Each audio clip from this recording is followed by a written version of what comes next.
Tami, tell us what you were hoping to achieve through IASIS Micro Current Neurofeedback. I have a daughter who has ADHD, and it's a pretty severe case. I also have a husband who is a firefighter and has been for almost our entire marriage, which is over 20 years. So he's seen a lot of trauma as well. So I have a daughter who struggles with controlling emotions, and we've had some pretty rough times. On top of that, I feel like I have been dealing with anxiety, and so my responses to both my husband and my daughter have not been the best.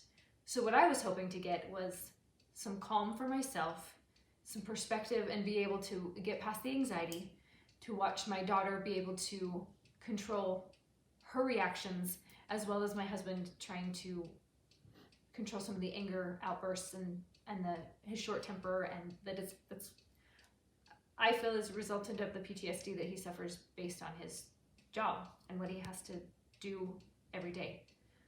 And what have you seen as a result of using IASIS Micro Current Neurofeedback? For me especially, let's start there. For me, my reactions are so much different. I am so much less willing to jump in and start fighting, as opposed to I'm able to take a step back and think what really needs to happen in this situation. I haven't been able to do that in years, and it's been huge. I've watched my daughter be able to also stop the reactivity. We don't have as many fights. We don't have as much contention and fighting in our relationship either. She's been able to do that as well. I also am seeing my husband be more patient. It's not an overnight process.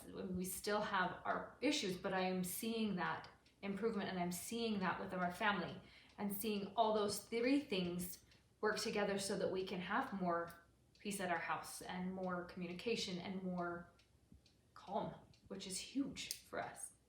When you first came in, on a scale from 1 to 10, what was your level of anxiety, and what is it now? I think when I first came in, I was probably about an 8. It wasn't debilitating. I wasn't having anxiety attacks that would make me think I need to go to the hospital. So I'm definitely not a 10, but I was to the point that there were times that I didn't know how I was going to get through. I was having chest pains. There was a lot of that. I think now I still have anxiety, but I think it's more like a 4. So, and most of the time I can ignore it completely, which has been amazing.